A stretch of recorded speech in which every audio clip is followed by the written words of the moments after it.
آج کا جو ہمارا سوال ہے بہت ہی اہم سوال ہے کہ جس طرح اسلام کے اندر عورت کو مقام دیا گیا ہے، اسلام سے قبل عورت کو زندہ درگور کیا جاتا تھا، لیکن اسلام ایک ایسا عظیم دین ہے کہ جس نے عورت کو بہت ہی اعلیٰ مقام دیا۔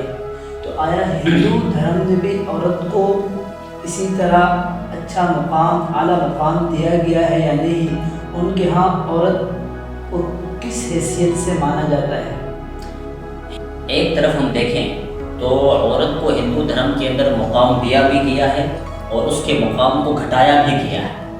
وہ اس طرح کہ بچے کو یہ حکم ہے کہ وہ سب سے پہلے جب صبح جاگے تو سب سے پہلے اپنے ماں کے پیر چھوئے۔ کیونکہ وہ تمہارے بھگوان سمان ہے، یعنی بھگوان سے نیچے درجہ جو ہے وہ کس کا ہے؟ ماں کا ہے، عورت کا ہے کہ تم اپنے ماں کے پیر چھو۔ لیکن یہ تو کھلا شرک ہے کہ اپنے ماں کے پیر چھونا، یہ خدمت تو ہے، ماں کی خدمت کا نہیں کہا کہ تم اپنے ماں کے پیر چھو آشیرواد لو، یہ تو کھلا شرک ہے۔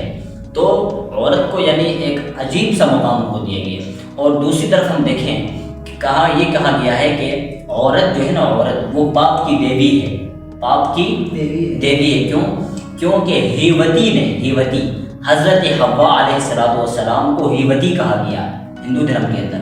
ہیوتی نے آشو حضرت آدم علیہ السلام کو کہا گیا کہ ہیوتی نے آشو کو درخت کھلایا جس کی وجہ سے وہ سرگ سے نکالے گئے۔ تو عورت پاپ کی دیوی ہے، عورت کی وجہ سے آدمی نے یعنی آشو نے گناہ کیا، تو عورت کو پاپ کی دیوی کہا گیا ہندو دھرم کے اندر۔ اور سب سے بہترین مقام جو دیا ہے وہ اسلام نے عورت کو دیا ہے۔ ایک طرف ہندو دھرم کہتا ہے کہ عورت پاپ کی دیوی ہے کیونکہ آشو کو گناہ کروانے والی سب سے پہلے حوا ہے اور ہیوتی ہے، اور دوسری طرف کہا کہ تم اپنے ماں کے پیر چھو، یہ بھی تو کھلا شرک ہے کیونکہ ماں کے پیر تو چھونا ہمیں الاؤ نہیں، تو شرک ہو گیا۔ ان کے ہاں سمجھا جاتا ہے، لیکن کوئی چھوتا ہوتا نہیں ہے کہ ماں کے پیر چھو آشیرواد لو، خاص موقع پر آشیرواد دیا جاتا ہے، باقی اس طرح کا کوئی کانسیپٹ ان میں